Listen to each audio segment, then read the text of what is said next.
How's it going, ladies and gentlemen? We've got Leighton and Chris here with you with the Vintage Breaks Lunch Crew. What's up, Leighton? How are you today, Chris? What episode we got today? This is episode 7. Declining market strategy is the title for today. It's one of the topics we're going to talk about.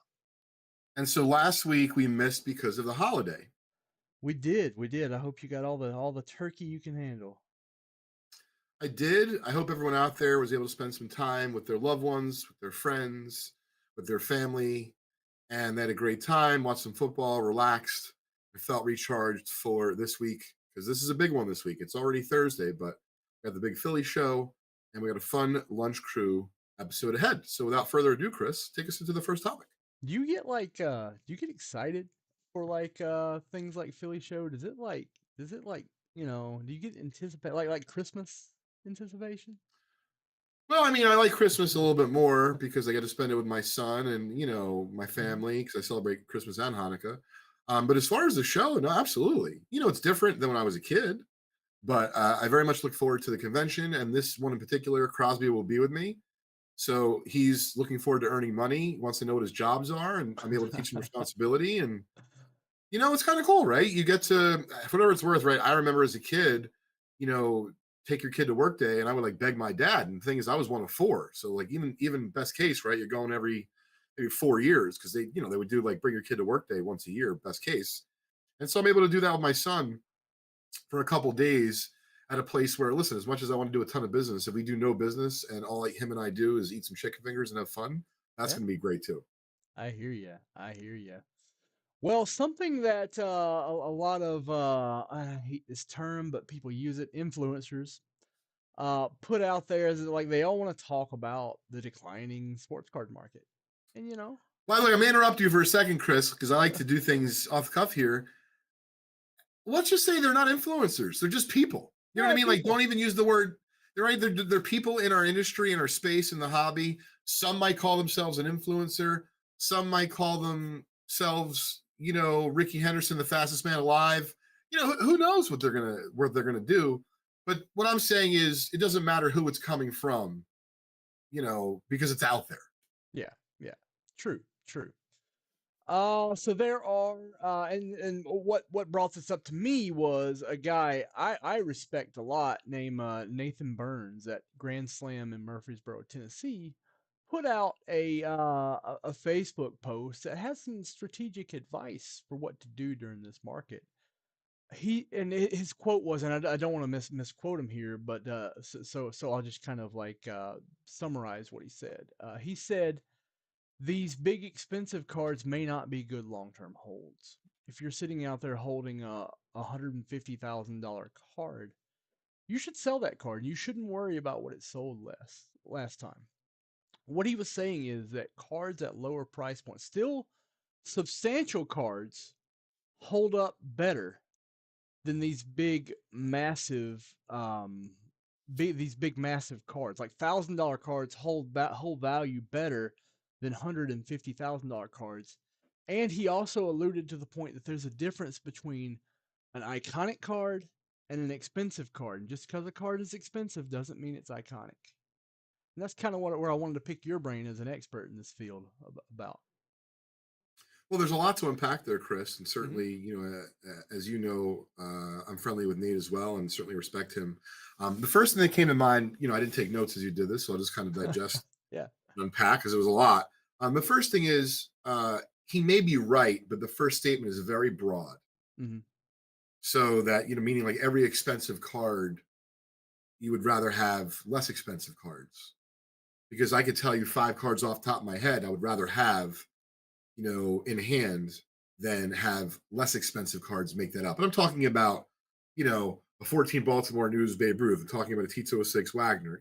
I'm talking about, Yeah. the upper echelon of vintage cards. And so, the next thing I would say that, once again, no particular order, that I really agree with 110%, of course, not all cards that are expensive and worth a lot of money are iconic. But to be clear, are you in this to buy and sell and make money? Or are you in this to collect? Like Daniel Lynch, who just tuned in, I know he's a customer of ours at Vintage Breaks. I think I've even done some deals with him at Just Collect. And Daniel does trade off and sell some cards, but I wouldn't describe someone as Daniel. I wouldn't describe Daniel as anything else other than really a true collector. And he uses the funds from selling off of a set of an individual card of a, whatever the case, meaning group, to fund the rest of your collection. So I guess what I'm getting to is in terms of expensive cards, yeah, I agree with what he's saying there because I think there's a lot of great cards that you could buy for $1,000 or less that are of iconic players. They may not be iconic cards, but they're of iconic players, as opposed to buying a five, 10, or $20,000 LaMelo Ball, Luca quarterback that's flavor of the month, etc. I definitely agree with that. And knowing Nate Burns's previous other things that he's primarily talking about modern. Like when you mentioned the Baltimore News Ruth, I was like, oh yeah, yeah, that's a no brainer card if you can afford it and are in the market. I would encourage you to buy that because it's just a beautiful piece of history. But like Oh, it's an expensive piece of history. expensive pieces, like I think Indiana Jones, like I'm picturing him going, this belongs in a museum. Yeah. But you're right. Nate was probably talking more about modern. But then what I would say is because people respect Nate, right? We're talking about him on our show. Yeah, I think folks, we got to consider that call Nate an influencer, call Nate a businessman that people respect. It doesn't really matter. My point is people are listening to him and they're talking about it. At the very least, we are here. And so I just encourage anyone who's putting out statements like that to be as specific as possible because there are folks who are very much on the fringe right now, meaning they're on the fringe about to come in or they're on the fringe about to leave because they've had an uncomfortable experience over the last 12 or 24 months because they bought it at the absolute peak, right? Um, and so, uh, you know, that's kind of the scoop as far as, at the very least, um, when you're talking about the different cards and the prices. I understand what you mean about Nate. yeah, great, great. Another thing that I noticed in the headlines was an article by our friend Rich Mueller at Sports Collectors Daily, where he's talking about a podcast episode between Bill Simmons and Michael Rubin. Michael Rubin, of course, is the owner CEO of Fanatics, who owns Tops. And Michael Rubin was speaking specifically of redemptions and another hot button topic lately that's been loaded boxes. And here's what Michael Rubin said. I'll just read the quote that Rich Mueller posted up on Sports Collectors Daily. Rubin admitted when he bought Tops, I didn't know what a redemption card was. I chuckled at that. Collectors and hobby businesses relayed their displeasure with the current situation, and Rubin said he made a concerted effort to change it. Topps has been able to reduce redemption cards by 75 to 80% simply by working with the players to get the cards signed and into packs. That in and of itself, there's no audit of that number. That's a number from Ruben's head, which maybe somebody feeding him a line or whatever. I do know that when I open stuff, because I open a lot of modern here, and I see less redemptions. There was like 4 products that came out recently that had virtually no redemptions in it. So I would say that his information is correct. Um, Simply by working with players to get cards signed and into packs, that means they use their leverage they have from their memorabilia and autograph lines from the Fanatics business as a whole, and that's what I was wanting to happen when Fanatics bought Tops.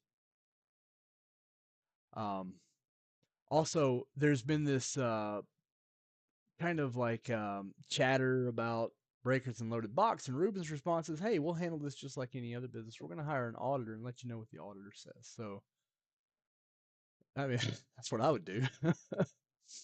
No, listen, I appreciate you bringing it up on the show. I think it's great, right? Because listen, it's just like I don't know, it's a little bit like high school, the hobby. Sometimes there's all this chatter, what's true, what's not. Well, you're hearing it from the horse's mouth. That as far as at the very least, because believe me, I wish we got Mhm. loaded boxes here at Vintage Breaks. Um, the reality of it is, I don't think that there's, loaded boxes happening. I think there's, just like in any other thing in life, right? There's variance. And Hmm. so I appreciate his response, because listen, I've questioned it, but I don't think so. I'd like to believe there isn't. It's a fair and level playing field. And so when you run a big business and a big company, like he does, I appreciate that he's willing to get outsiders involved, because that's what you're supposed to do, Yeah. right? If you're unsure about a business process, you're supposed to get outside folks to consult, give you their opinion, even if you don't want to hear it. I think it's difficult. So we'll see what they say, but I'm excited about his proactivity, and his willingness to go on the podcast and talk about it. Yeah, Nick Gable brings up, he said, and yet the Otani Ruth dual sign is a redemption card. Nick, that is a different type of redemption card. That is what they're calling a white glove redemption. That's a card inserted into the packs in replace of a card that they have on hand that they wanted to protect for condition's sake. So with that card, they're not making that card. They have it made and in hand. And it's a very quick process from redemption to card in hand. You enter the redemption code on the website, they call you and arrange for the facilitation of that card. It's way different than the redemption you got to wait a year for. Yeah, I don't bust a lot of modern product myself, but I certainly know we opened a fair amount for our breaking company, Vintage Breaks. I mean, Chris, I could tell you that when I've been on camera and you open up a box and you get a redemption, it's not the same. And I'm not the only person who knows that. Yeah. Yeah. So I'm glad. Like, I think that it's going to make for a better customer experience. And to be fair, I'm a customer. Sometimes I'm hoping I'll be opening packs with my son over the next 5 years. And if you get, I don't even care if it's an autograph of someone not great, but getting a redemption is like, I don't know, just not that. It's not that nice of a feeling. No, no, it's not great at all. Well, let's bring up some cards that aren't redemptions. These are our cards for sale that we run every week, unless it's Thanksgiving Day on the lunch crew. You can have your sandwich, and you can also have cards for lunch. That's kind of how we do it here. I'm gonna get started, and I'm gonna start with a particular card here that I have up on the website here. It is with my proximity, I get to Greenville, South Carolina. I get to go to the occasional Greenville Drive game. This is one of two big prospects the Drive has had for the Boston Red Sox. This is center fielder Marcelo Mayer, first round draft pick, top pick, elite speed, elite glove, elite bat. Everything with this guy is looking like he is poised to be a really big star. And this is a refractor and a PSA 10. The PSA 10 refractors are really tough in these because the centering's not good. I sent about 20 of these in. I got about 7 gems, and I'm really careful about what I send. I would expect to hit a much higher percentage of that. I didn't on these, but here's one of the gems. And even with that, that card's still $50. So my loss is your gain on this one. You know anything Yeah, I about? mean, when you consider grading costs about $20 delivered, meaning door to door with shipping, minimum, I'm sure that's in a bulk submission. If you like the kid, seems like a reasonable out of pocket purchase. And I do. I just have a lot of them, so Sure. putting one out to the community. Also, we have yours here. Let's go through it. This is I don't know how to say this last name. It's the Benny 33. Bengal, he's the number one card in the 1933 Gaudy set. And although he's not a Hall of Famer, he is the number one card in what I would consider to be one of the three iconic baseball card sets out there. And those three iconic sets Mhm. being T206, 1933 Gaudy, and 1952 Tops. And what's interesting is for the T206 set, unless you alphabetize it, right, the cards have no numbers. So is there really a number one card? And then for the 1933 Gaudy set, you're looking at it. And of course, the 1952 Tops card that's number one in the set is the Andy Pathkow, which is a very famous card, former Dodger. And so We've had a number of members of our community recently trying to work on and complete the 1933 Gaudi set. So I Mm-hmm. don't know if any of them out there need this card, but I did think that when you consider, even if you're just a type collector and you don't want a Hall of Famer, I figured the card that started it all is kind of a cool card for folks to own as a type card collector from one of the most iconic baseball card sets ever made. And this card, I think, is 175 bucks. It presents pretty well. If I had to tell you a grade, it's probably 1.5, 2, something like that. Yeah, yeah. Well, card number one is the same scenario like the 52 Tots Pafco, where it just got rubber banded so much. Oh, listen, very much so. A couple comments here in the chat. Dennis said Benny once coached for the Phillies. Of course, Daniel is right. It is card number one. And a couple comments about redemptions, which, Yeah. just wanted to bring up because I thought one of them was interesting. Chris, if the cards are so important that they're still going to put a redemption in the pack, Mm-hmm. why not grade the card for the customer instead of giving it to them raw? If it's that important, Probably. is that crazy? I mean, like operationally, probably. With what they're having to do with the staff levels they're doing, and I don't see an area where Tops would do that. Now, having said that, I think they could. The question they would have to answer is the squeeze on that worth the juice? And I don't know, especially on a lot of these memorabilia cards, you'd see a lot of sevens, and that would lead to even more. Like they hit you twice. They hit you because they took a year for your redemption, and they hit you because they gave you a PSA 7. At the end of the day, it would lead to more customer disappointment. You know, Yep. No, listen, makes a lot of sense. What do you have up for sale next? I have and this is a current events card. Excuse This me. is a Jackson Shurio 2022 Sapphire PSA 10. If you're watching the news, you know that the Brewers and Jackson Shurio are close to a big extension, and he hasn't played a major league game yet. Mhm. Yeah, but they are going to extend him the same way they've been doing with other prospects. It's worked out great in some cases, like Ronald Acuna. If you know Sure. the name Scott Kingery, then you know it also does not work out. Not all the time. No, no. But as with any case, the attention that comes with a new contract has kind of shot this card up through the roof. I have this one at $175, and it's a great card to have. And it's a tough. Sapphires are reasonably tough, and it's hard to pull the first Bowman Sapphires. But yeah, that's my Jackson Shurio. If you look at his stats, you see a big gaudy 324 batting average in Double A at a young age. Like he's got all the tools.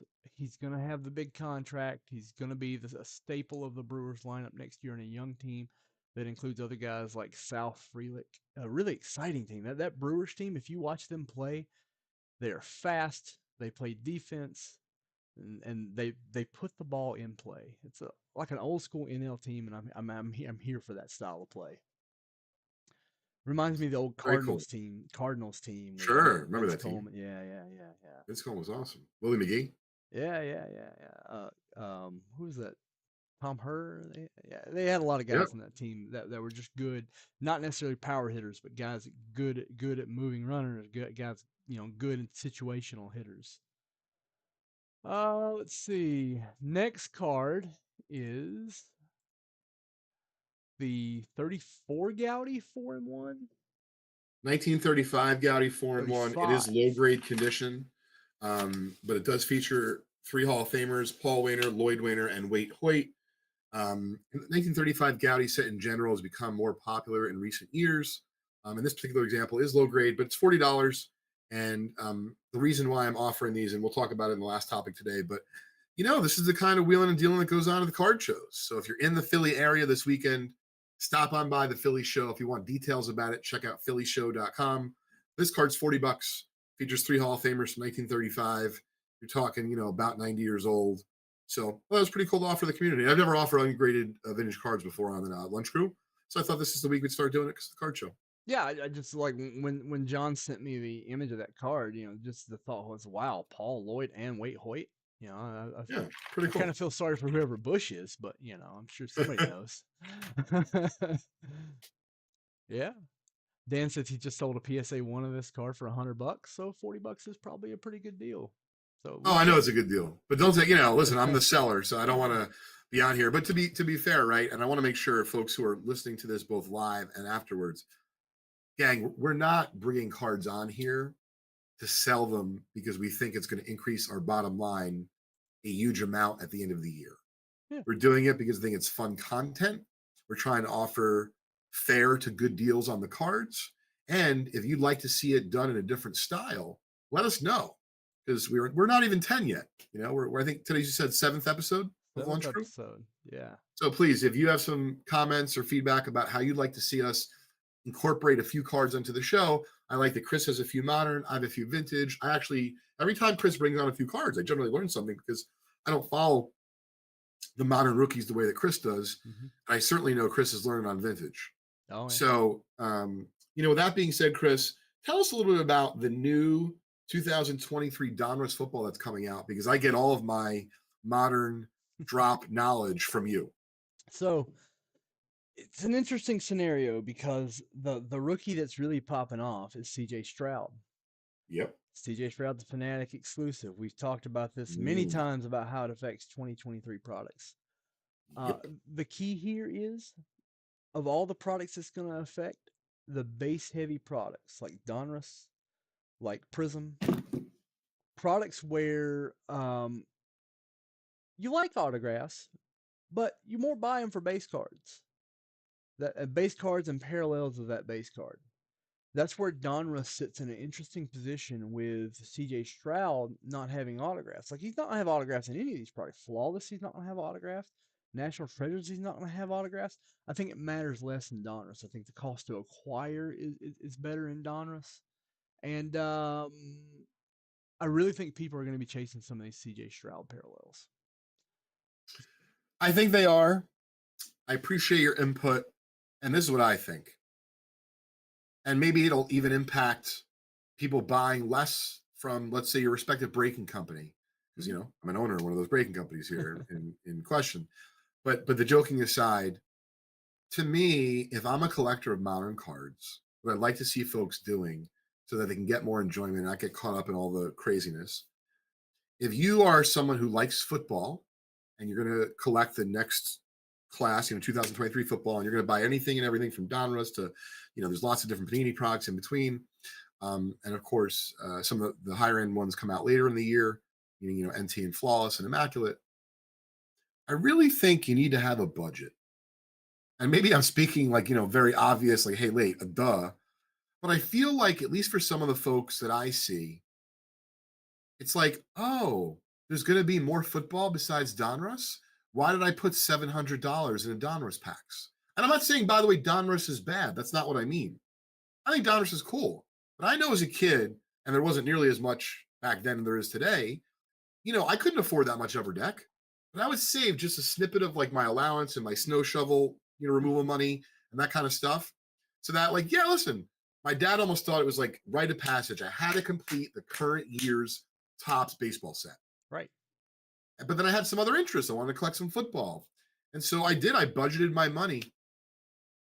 And that's what I'm suggesting out there for the folks who are maybe thinking about buying in a Donruss. I think you should, but don't buy only Donruss and get caught up in it. If you also want to collect some of the other brands, try Right. to budget. Maybe you'll get lucky. Maybe you'll hit the CJ Stroud parallel that you covet so dearly.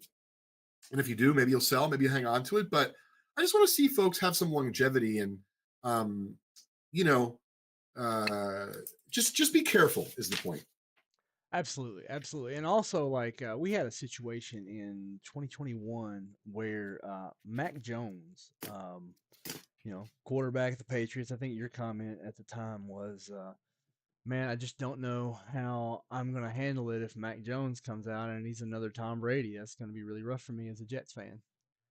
And the situation and similar thoughts to that led to PSA 10s that people like, and I know a deal. I won't name the dealer, but I know a dealer who took a stack of 10 of those Mac Jones, expressed them through PSA, put them on eBay one at a time for $2,000. $2,000 for a Mac Jones base PSA 10 and got it because he was the only one that thought to express it because he put them up one at a time. He created artificial scarcity. Guys, don't get caught up in something like that again. Please let that be a one Be time thing. careful. Yeah, listen, save the money for the holidays, for your Yeah. 401k. Hey, what's up, Joe? Chris, definitely right. Enjoy the product, Yeah. but just don't lose your minds on it. Yeah, like Um, there's no reason for a base PSA 10 from a product like Donruss to sell for more than $100, even if it's a big, even if it's Tom Brady these days with the way cards are produced. It's way different than Tom Brady back in the day who had like 10 rookie cards. These guys are gonna have yep, hundreds. You know, agreed. Well, Chris, I'd like to do something we haven't done on the show before, and then I'll cover the last topic. great, What do you think? So I'm just gonna hold it up, unless you have a different plan for me. I want to do a quick. It's about 10 cards, an SGC reveal of some cards I just got back. great. Let's see. Let's You see 'em? There we go. Go ahead, give them a show, Leighton. Great. So these are coming with me to the Philly show this weekend. You can buy, sell, and trade with me at our Just Collect booth at the show. If you want to find out exactly, I think we're booth 210 and 212, but if you find out all the details about the show, the exact location, all that good stuff, check out phillyshow.com. There's going to be lots of great dealers there. Some of our friends of our community are coming down.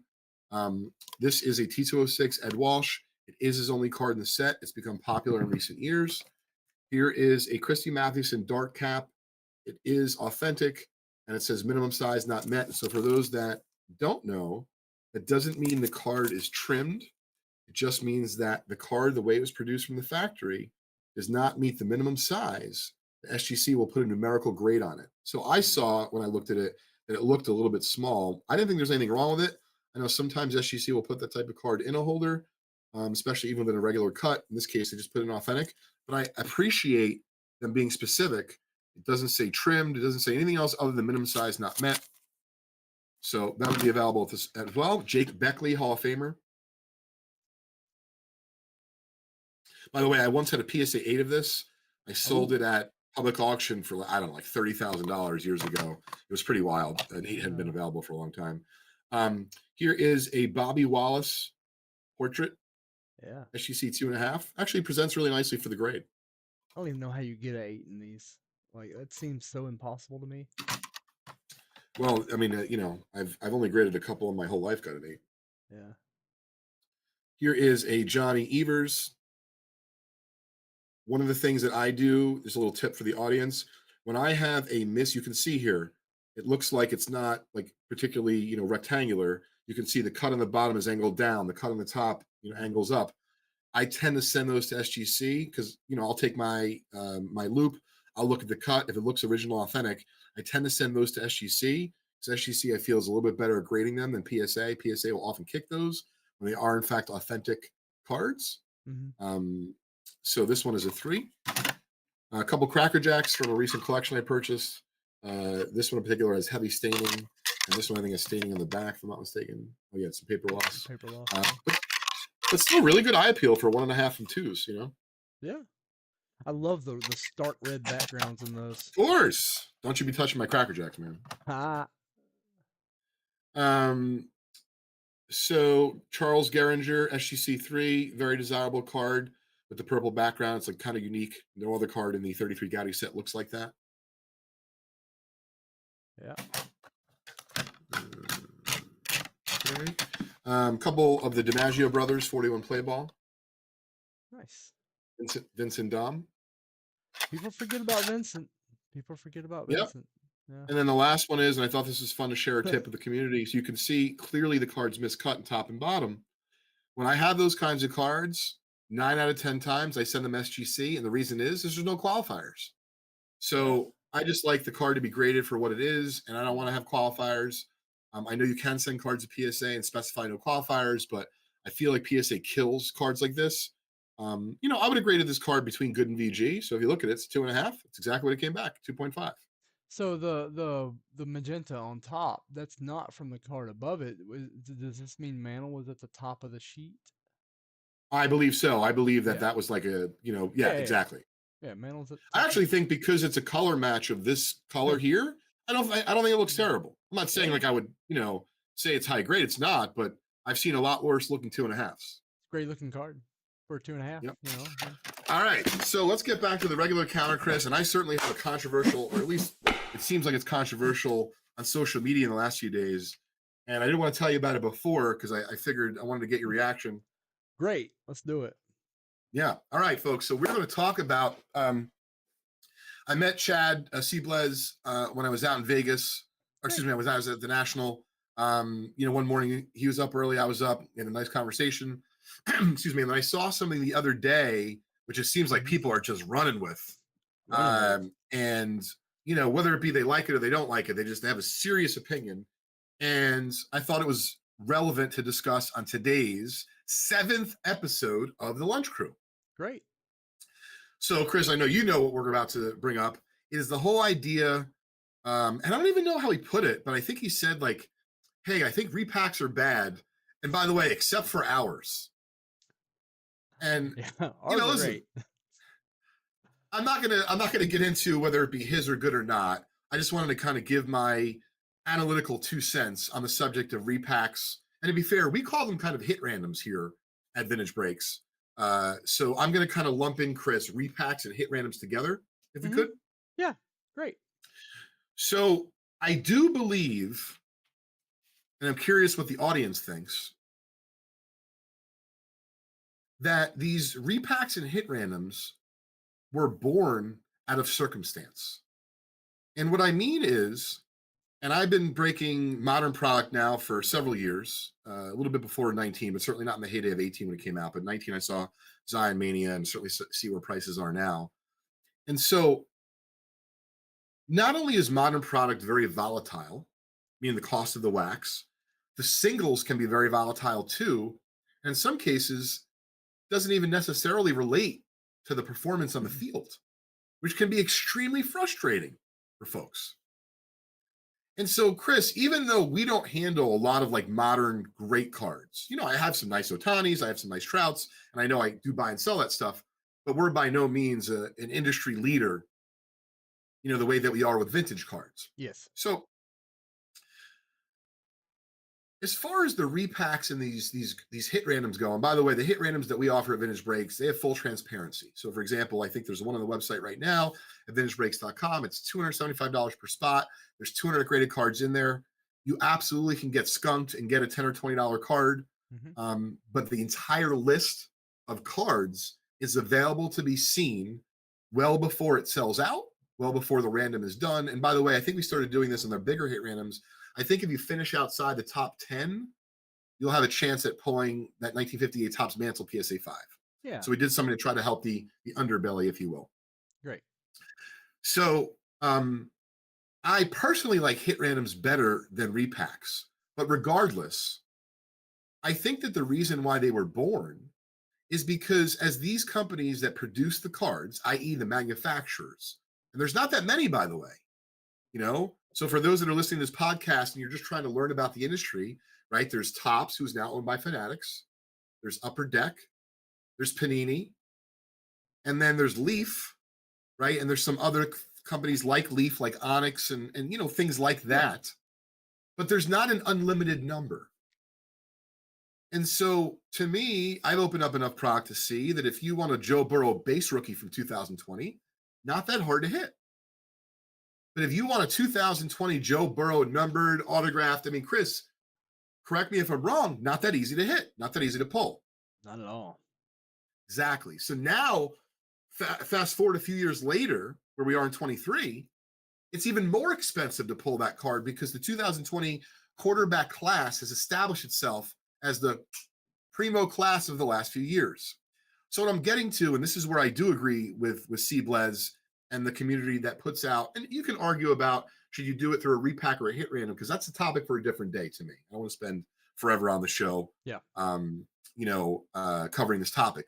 But I like the notion that you can take $1,000, a $2,000, a $3,000, for example, Joe Burrow, by the way, is hurt, of course, and put that card in the packs. And as well as I do, a Prism hobby box of 2020 football costs several $1,000s at this moment. and you're not guaranteed anything, right? So I think it's okay to offer product from them, especially if your community likes it. But I think it's also okay to try to deliver value. And by the way, if you've never tuned into a Vintage Break stream, please do. And I know this is self-serving, but you can win some great vintage cards from our show, which, by the way, 7 days a week, just for watching. There's no gimmicks, there's no tricks. Yes, you might have to know some trivia, right? You might have to be fast to act. You might have to get lucky in a YouTube random. But if you want to check out our stream, I highly encourage you to do that. YouTube.com/vintage breaks. Just came out with a new website rolled out this week at vintagebreaks.com. But kind of getting back to center, we talk about how these hit randoms and these repacks have been born. Now talk about the risk that a company like Seablez or other big companies have done by taking, or the risk that they've taken off the table, which I get it, right? There's some repacks that are blind and people don't quite understand it. Hey, listen, if it's up to me, I say be transparent because it's just easier that way. Mhm. Less headaches, right? And everyone feels more comfortable. But Chris, you've talked about this with me countless hours over the years. One of the reasons why we don't do the repack method is because we haven't figured out a way to do it in a transparent method and in the way that we do the hit randoms at Vintage Break. So if you have any suggestions, DM Chris or I, off camera.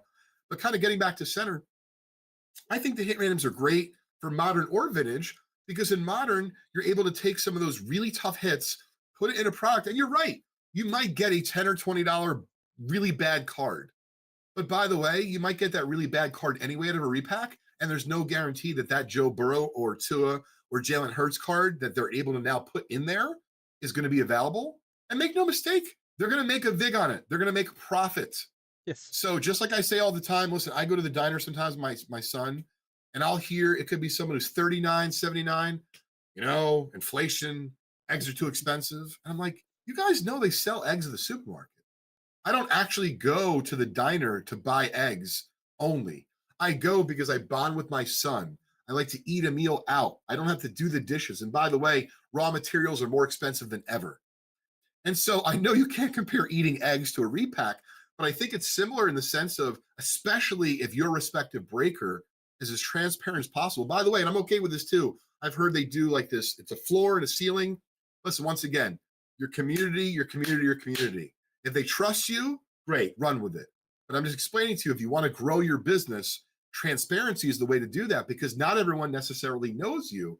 And we appreciate that here at Vintage Breaks. But to kind of get back to the center and drill home the point, the reason why that we started the vintage graded hit randoms is I saw the buy-in that we had to charge on some of the really, I'm talking the primo packs from the 50s and 60s. And I'm no fool, right? And neither are the people who are buying from us either who have the budget to do that at 300, 400, 200 a spot. They know it's high risk reward. So we thought that years ago by putting, by the way, we never got cute with it, at least, not yet. Maybe we'll in the future. We'll actually put together a whole packaging with it and all that kind of stuff, as Chris and you and I have talked about. But let me tell you, there's no 1948 Leaf baseball set break coming soon to a breaking site near you. So the next best thing is we put a 1948 Leaf Jackie Robinson rookie in our 200 card graded hit random. And yes, it's $275 per spot. And you can pull absolute duds, $10 and $20 graded cards. But you absolutely can pull blazers and cards you would never think in your wildest dreams you'd be able to get, especially in a break.